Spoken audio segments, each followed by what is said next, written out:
बरेली मोड़ बीती रात काशीराम कॉलोनी में दर्दनाक हत्या, परिवार वालों ने लगाया पुलिस पर आरोप। जनपद शाहजहांपुर बरेली मोड़ बीती रात काशीराम कॉलोनी में दर्दनाक हत्या, परिवार वालों ने लगाया पुलिस पर आरोप।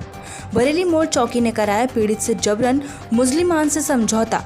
14 तारीख को और बीती रात 3 लोगों ने चाकुओं से गोदा, प्लास से नाखून निकाले, पीछे प्राइवेट पार्ट में सरिया घोंपा और टांग दिया पंखे में, जबकि पास पड़ोसियों ने हकीकत बयान की और परिवार के लोगों ने भी मामला। काशीराम कॉलोनी ने ब्लॉक 27 और क्वार्टर नंबर 427 का अनुराग जागरण का प्रोग्राम करता था।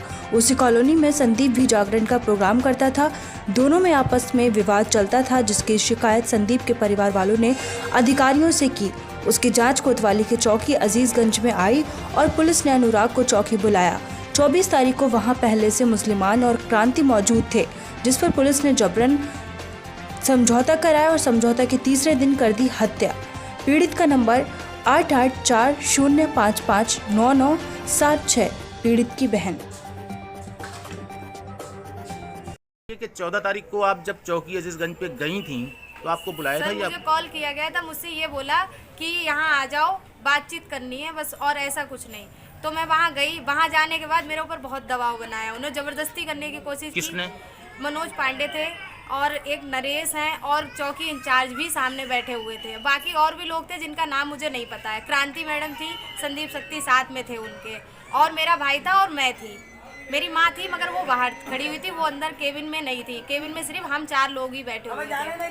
तो उन्होंने कहा कि मैं जो बोल रही हूँ, मैंने जो रिपोर्ट दी उस पर कोई कार्रवाई नहीं करने की बजाय उन्होंने कहा जो मैं बोल रहा हूँ वो आप लिखो। ये किसने कहा? ये मनोज पांडे ने, नरेश जो हैं और चौकी इंचार्ज, 3 लोग थे वहाँ पे। उन तीनों लोगों ने ये कहा कि जो मैं बोल रहा हूँ ये लिखवा के फाइल में लगाया जाए।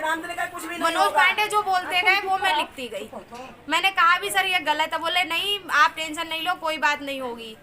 तो राजीनामा लिखवाया? राजीनामा सर लिखवाया, उस पर मेरे सिग्नेचर करवाए, मेरे भाई के सिग्नेचर करवाए। मैंने मना किया तो बोले कोई टेंशन नहीं। हमने कहा उसके जस्ट बाद ही सर तीसरे दिन ये घटना मेरे भाई के साथ हो गई, जबकि मैंने उस दिन भी कहा कि मेरे भाई की जान को खतरा है।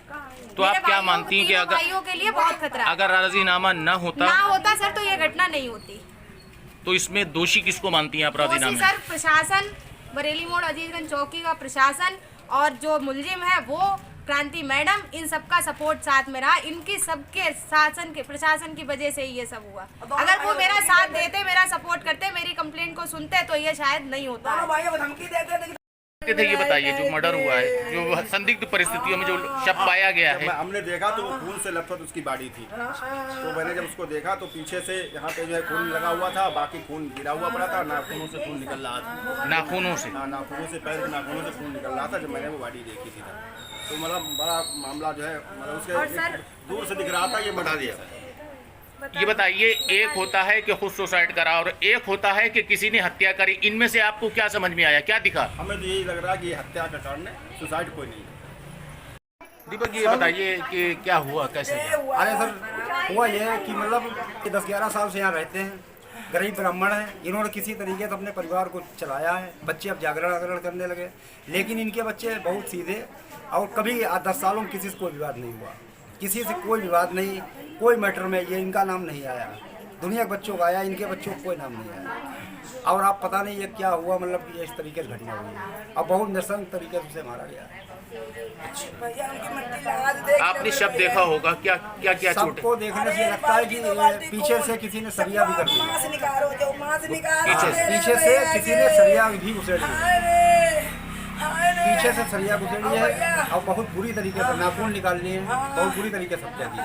प्लास तो पड़ा हुआ? हाँ, प्लास पड़ा हुआ है। आप पोस्टमार्टम बॉडी आए तो आप देखिए।